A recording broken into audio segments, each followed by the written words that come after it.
তাগুত থেকে মানুষদেরকে দূরে রাখবে। বিশ্বের বুকে এমন এক পরিস্থিতি চলে আসবে, দ্বীনের পথে চলতে গেলে অবশ্যই আমরা বিগত কয়েক সপ্তাহ থেকে আলোচনা করে আসছিলাম দিন কায়েমের পদ্ধতি নিয়ে।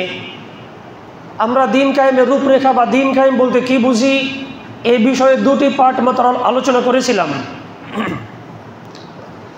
এরই মধ্যে রবিউল আউয়াল মাস আসার কারণে আমরা বিগত 2 সপ্তাহ আলোচনা করেছিলাম ঈদে মিলাদুন্নবী, কোরআন সুন্নাহর কষ্টি পাথরে ঈদে মিলাদুন্নবী উদযাপন করার বিধান।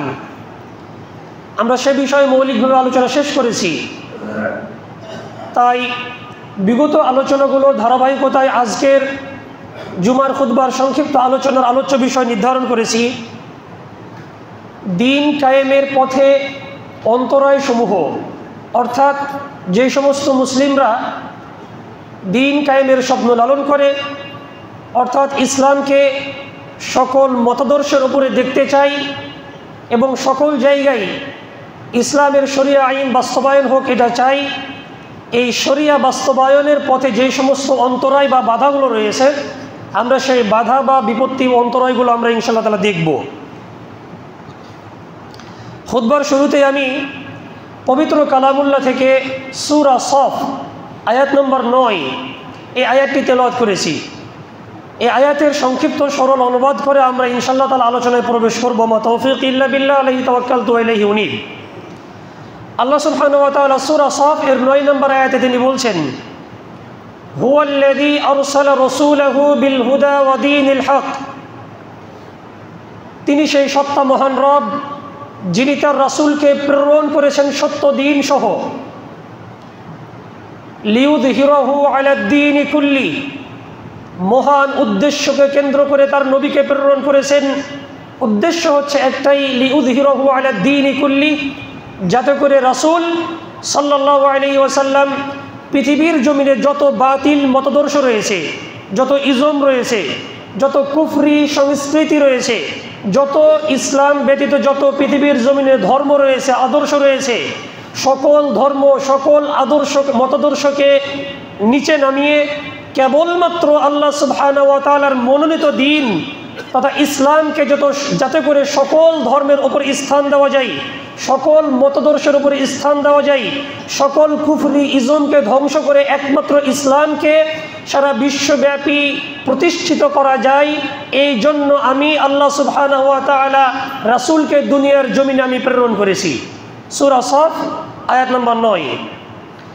তাহলে এই আয়াত থেকে স্পষ্ট রূপে প্রতীয়মান হয় যে আম্বিয়ায়ে কেরাম তথা সকল নবী রাসূল আসার একমাত্র যেই লক্ষ্য উদ্দেশ্য ছিল সেটা হচ্ছে যে জমিনের বুক থেকে যত প্রকার শিরক ও কুফর রয়েছে সেগুলোকে নস্যাৎ করে কেবলমাত্র আল্লাহর জমিনে আল্লাহর দ্বীনকে বাস্তবায়ন করার জন্য তাদেরকে পাঠানো হয়েছে। এটা ছিল তাদের মূল উদ্দেশ্য, মিশন ও ভিশন। সেই উদ্দেশ্যকে কাজে লাগিয়ে সেই লক্ষ্যকে বাস্তবায়ন করার জন্য যেই সমস্ত উলামায়ে কেরাম এবং সাধারণ জনতা ইসলামকে কায়েমের স্বপ্ন লালন করে, আমরা যুগে যুগে দেখে এসেছি মুহাম্মদ সাল্লাল্লাহু আলাইহি ওয়াসাল্লাম তথা সর্বশেষ রাসূল থেকে নিয়ে পূর্ববর্তী রাসূল পর্যন্ত সকল আম্বিয়ায়ে কেরাম এই দ্বীনকে প্রতিষ্ঠার জন্য যে সংগ্রাম ও লড়াই করেছেন, এর জন্য তাদেরকে বিভিন্ন ধরনের বাধা বিপত্তির সম্মুখীন হতে হয়েছে, তাদেরকে নির্যাতিত হতে হয়েছে, তাদেরকে মাতৃভূমি ত্যাগ করতে হয়েছে, এমনকি তাদেরকে বিভিন্নভাবে গালমন্দ শুনতে হয়েছে বা তারা নির্যাতনের শিকার হয়েছেন। কিন্তু এই পথ তথা তাওহীদ প্রতিষ্ঠার যেই পথ, বিশ্বব্যাপী ইসলামকে প্রতিষ্ঠার যেই চিন্তা চেতনা লালন করা বা ইসলামকে প্রতিষ্ঠার যেই রূপরেখা কার্যক্রম, এগুলো বাস্তবায়ন করার জন্য কিন্তু আমাদের সমাজে বা এই পথ কিন্তু ফুলবাগানের পথ নয়। এই পথ হচ্ছে কাঁটাযুক্ত পথ। রাসূলুল্লাহ সাল্লাল্লাহু আলাইহি ওয়াসাল্লামের প্রিয় কোনো এক সাহাবী বলছিলেন যে তুমি এমনভাবে চলবে, ইহদিনাস সিরাতাল মুস্তাকিম, এই পথ হচ্ছে এমন পথ, এমন সোজা পথ যেই পথে কোনো বক্রতা নেই। আর এই পথের একটা বৈশিষ্ট্য হচ্ছে যে তুমি এই পথে যদি চলতে চাও এমনভাবে চলবে তুমি মনে করবে একটা রাস্তা কিংবা পথে সম্পূর্ণরূপে কাটা বিছানো রয়েছে। এখন যদি তুমি পোশাক পরিহিত অবস্থায় সেই পথ দিয়ে চলো, অবশ্যই তুমি চতুর্দিকে লক্ষ্য করবে আমার ডান দিকে কাটা, বামে কাটা বা উপরে বা নিচে কাটা রয়েছে, কাটা বিছানো রয়েছে, আমার অজান্তে কাটাবিদ্ধ হতে পারে। তাহলে তুমি জেনে রাখবে বিশ্বের বুকে এমন এক পরিস্থিতি চলে আসবে, মানুষ যখন সিরাতুল মুস্তাকিম তথা সোজা সরল সঠিক ইসলামের পথে চলতে চাইবে, তখন তাকে বিভিন্নভাবে নির্যাতনের শিকার হতে হবে।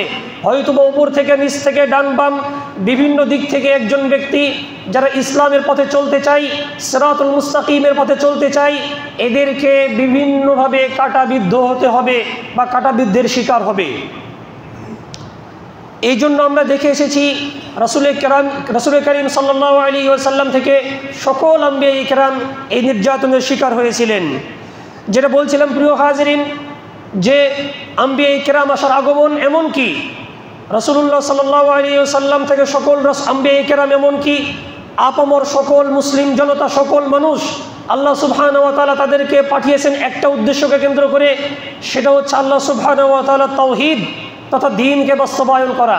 এই জন্য আল্লাহ তাআলা বলেছেন, ওয়ালাকাদ বাআসনা ফী কুল্লি উম্মাতির রাসূলা, আমি আল্লাহ তাআলা ফী কুল্লি উম্মাতির রাসূলা, প্রত্যেকটি জাতির মধ্যে আমি একজন করে রাসূল পাঠিয়েছি, এই মর্মে আদেশ দিয়ে যে আনি ইবুদুল্লাহ ওয়াজতানিবুত তাগুত, এরা আল্লাহর জমিনে এক আল্লাহর দ্বীন তাওহীদকে বাস্তবায়ন করবে এবং ওয়াজতানিবুত তাগুত, তাগুত থেকে মানুষদেরকে দূরে রাখবে। এটা ছিল উদ্দেশ্য।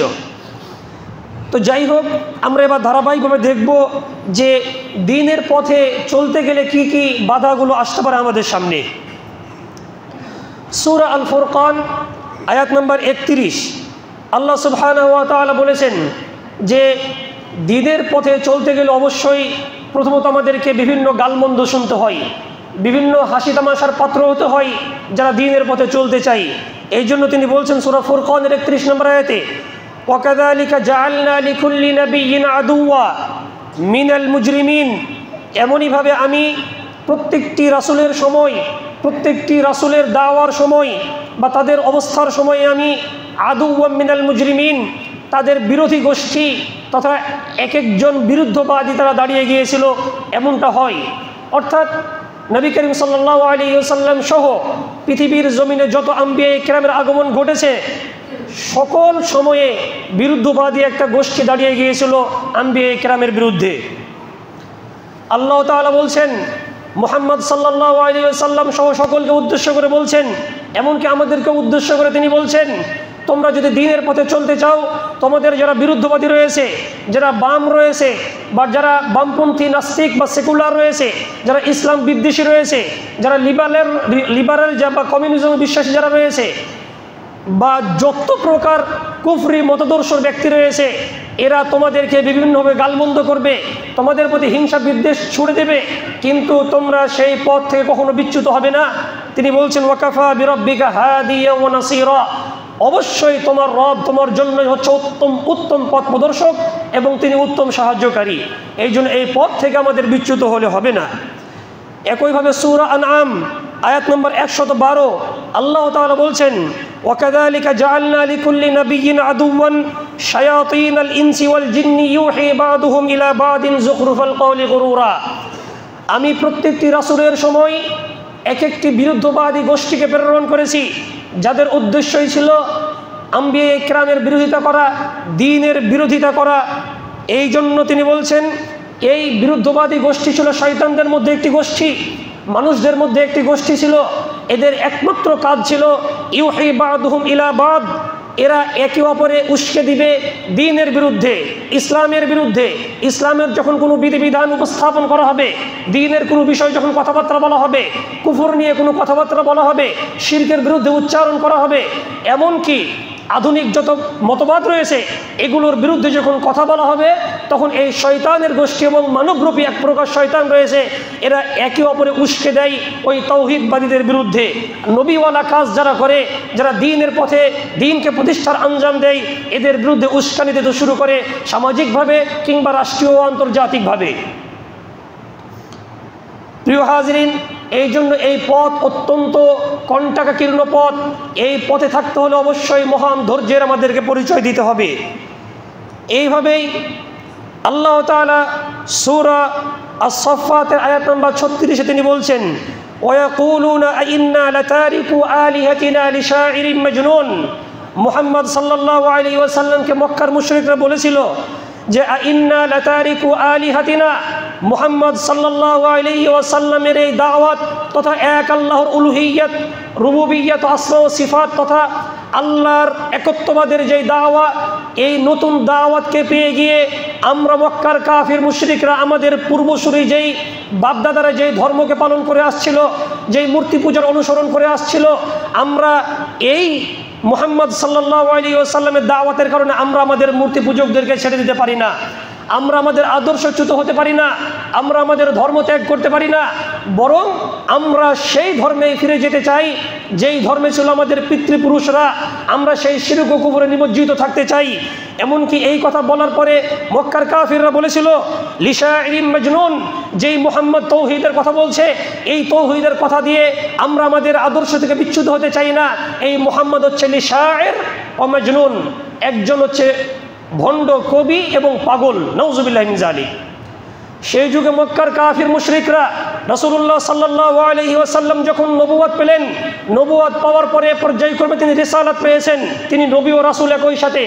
তিনি যখন তাওহীদের দাওয়া দিয়েছিলেন মক্কার কাফিরদেরকে, ঘরে ঘরে, সমাজে সমাজে, রাষ্ট্রে, বিভিন্ন জায়গায় গিয়ে যখন তাওহীদের দাওয়া দিলেন এবং শিরকের বিরুদ্ধে তিনি উচ্চারণ শুরু করলেন, তখন মক্কার মুশরিকরা বলেছিল যে মুহাম্মদ তুমি তোমার কর্ম থেকে বিরত থাকো, আমরা মক্কার মুশরিকরা আমরা তোমাকে যে কোনো মূল্যে তোমার আবদার আমরা পূর্ণ করতে পারি, কিন্তু মুহাম্মদ তুমি আমাদের ধর্মের বিরোধিতা করবে না, তুমি শিরকের বিরুদ্ধে কথা বলতে পারবে না, তুমি কুফরের বিরুদ্ধে কথা বলতে পারবে না, তুমি বাতিল মতাদর্শের বিরুদ্ধে উচ্চারণ করতে পারবে না। মুহাম্মদ সাল্লাল্লাহু আলাইহি ওয়াসাল্লাম বলেছিলেন সেই সময়ে, শোনো হে মক্কার মুশরিকরা, তোমরা যদি আমার ডান হাতে সূর্য বাম হাতে চন্দ্র দিয়ে দাও এবং আমার মনোবাসনাগুলো পূর্ণ করে দাও, আমি এত কিছু সত্ত্বেও এবং সারা বিশ্বের যদি রাজত্ব কর্তৃত্ব আমার হাতে দিয়ে দাও, আমি আমার আদর্শ, আমি আমার দিন, আমি যেই এলাহি দিন পেয়েছি, তাওহীদকে প্রতিষ্ঠা করার যেই চিন্তা চেতনা নিয়ে আমি এই জমিনে প্রেরিত হয়েছি, এই দিন থেকে আমি বিন্দুমাত্র বিচ্যুত হতে পারবো না।